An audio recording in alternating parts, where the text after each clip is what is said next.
For Pakistan, the week started on a conflicting note. A new White House report states that Pakistan does not have a clear roadmap in its fight against terror. The report also suggests that Afghanistan's Taliban was turning more and more to soft civilian targets. The report was meant to highlight the progress in Afghanistan by foreign troops.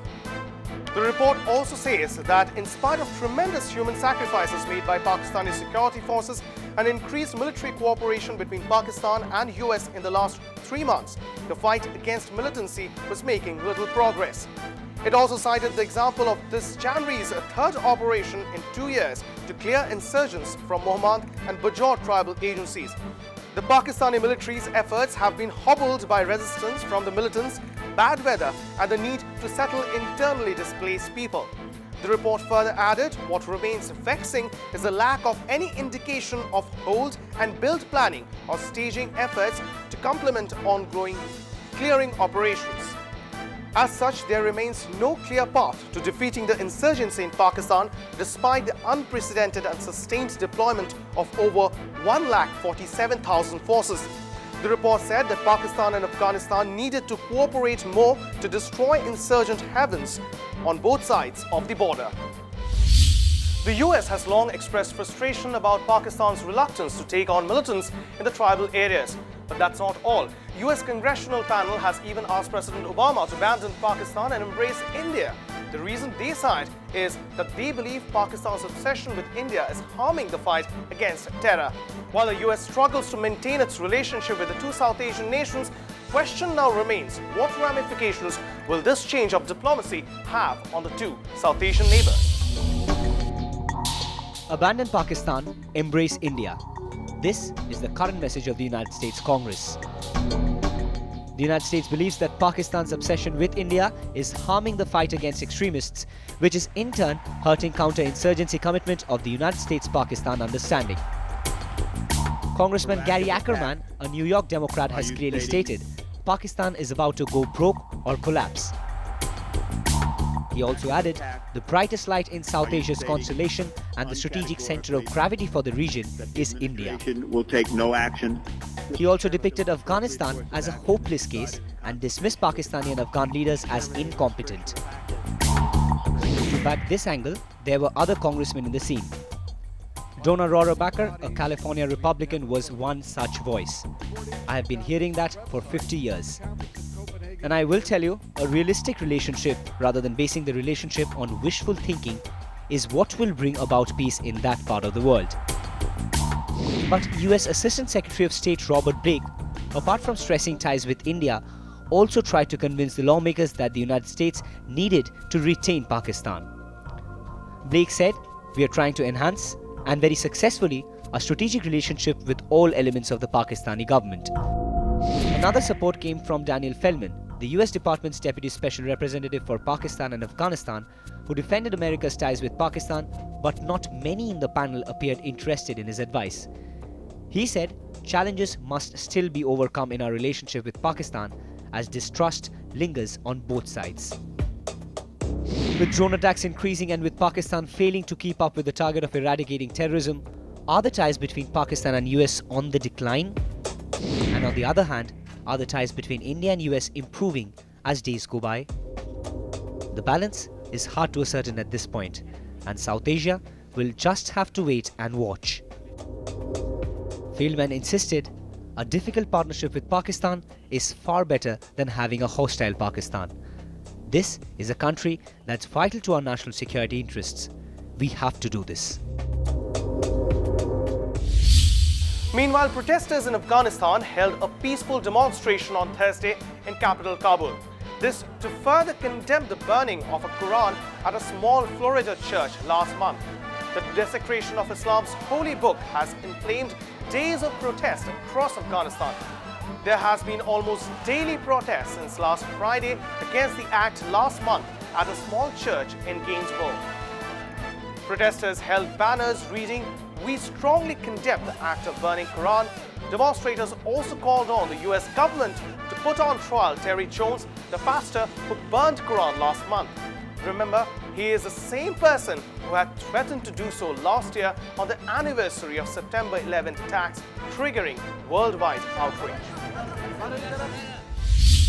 Although the United States and international officials have placed the blame for this week's deadly Afghanistan protest squarely on Florida pastor Terry Jones for burning a Quran, many also blame Afghan President Hamid Karzai for spotlighting the issue.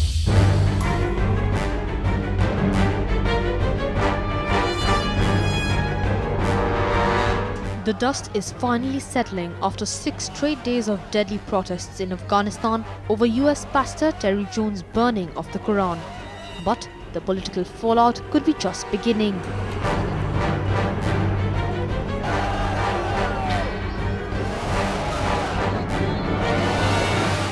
There is a growing sense among a number of diplomats that the demonstrations were provoked by Afghan President Hamid Karzai. Then, on March 31st, President Karzai made a speech condemning Mr. Jones and calling for his arrest. A day later, protesters stormed the UN compound in Mazar-e-Sharif. 7 foreign employees were killed, triggering demonstrations across Afghanistan that left a total of 22 people dead and scores injured. Although US and international officials have placed the blame squarely on Jones in public statements, many are beginning to question why Karzai drew attention to the Jones incident at all. While it's unlikely that he intended to spark such violent protests, his recent history of anti-Western remarks and actions indicate that he may have wanted to use the incident to vent his frustration with the continued foreign presence in Afghanistan. Stephen Carter, an independent policy analyst in Kabul, said Karzai seems to veer between being dependent on the international presence and a real sense resentment and powerlessness. He tends to come out with public statements that make clear the degree of resentment that he feels. In this particular case, he could have refrained from making a statement and acted in a way that would have made this particular outcome less likely. Since the outbreak of violence on Friday, Karzai has formed 2 committees to investigate the most deadly protests that occurred in the northern city of Mazar-e-Sharif and the southern city of Kandahar. 10 days ago that President Karzai announced that Mazar-e-Sharif was going to be one of the areas whereby the Western forces would hand over security to the Afghan National Army, to the ANA. And I think this does show the problems of the ANA. I mean, how, you know, the central core of what the West is trying to do is not defeat the Taliban now. I think they have to accept that there's going to be some kind of political solution. But what they're trying to do, and this is the core of what Obama's trying to do, is effectively create an Afghan National Army that can do the job for them, even though there'll be some American bases permanently in the country. Now, the problem is that you've got infiltrators. You've got what happened when Nixon tried to do this in Vietnam, for example, to create a South Vietnamese army to defend itself against the North. And what it found was that there were a lot of communist sympathizers in the army. So just as these people may be instigating this trouble yesterday, they are part of the Afghan culture. They're a significant part of it. Even if they're just 15, 20%, that's enough to sustain an insurgency and I think make the Western policy doomed to failure.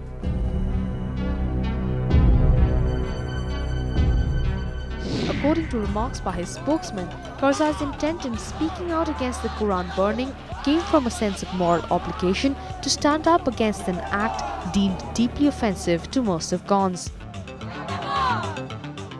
However, many observers remain skeptical, citing the Afghan president's policies on everything from private security companies to the long-term presence of international forces as evidence of a growing anti-foreigner sentiment over the past few years. Most recently, Karzai issued several harsh remarks following NATO-caused civilian casualties. I think it shows the problems of a foreign occupation, and whether or not it represents the majority of Afghans, it certainly represents some of them. I mean, there have been protests before. I mean, in Kabul after a traffic accident, I mean, given, if you go to Kabul, the overpowering Western presence and kind of militarized presence, it offends people. I think, Mazar, it's very worrisome. I traveled there last year. Mazar is one of the cities I felt fairly safe in. To see this kind of action, and I don't know who promoted it, but certainly somebody on the ground was willing to engage in these activities. And I think it shows the U.S. and the Allied powers, after 10 years, there are very real tensions there, and it's very hard to maintain an occupation for so long, without people growing upset. Afghans reacted to the burning of the Quran in the US. The United Nations office was ransacked and 7 UN officials and guards were brutally murdered. Pakistan is also growing wary of the US intentions in their land as well. Whatever the circumstances, there is no doubt that the anti-US feeling is growing in both the countries after a series of appalling incidents. Why are the Afghans and the Pakistanis reacting to the US moves? The reasons are many. Afghan civilians have been repeatedly killed in night raids by US Special Forces and mistargeted bombings by US aircraft. Atrocities committed by US soldiers. Americans are blamed for backing the current government, which is failing and is leading to a lack of good governance and overwhelming corruption, which could see the collapse of Kabul Bank, the largest in the country. The Davis issue in Pakistan enraged the locals. The US drone attacks continue to kill civilians. In both Afghanistan and Pakistan, the domestic situation is fast worsening. The economies are faltering, their governments are seen as corrupt and incompetent, and voters cannot see any positive change in their lives. Anti-Americanism is reaching a peak as citizens of these two countries are wondering about how and when foreign forces will exit. Afghans are deeply divided over talks between the Taliban and the US and the Afghan governments. Meanwhile, the Pakistan establishment fears that US will mediate with Taliban without taking Pakistan into confidence. Islamabad also fears the US prioritizing India over Pakistan in a post-war Afghanistan.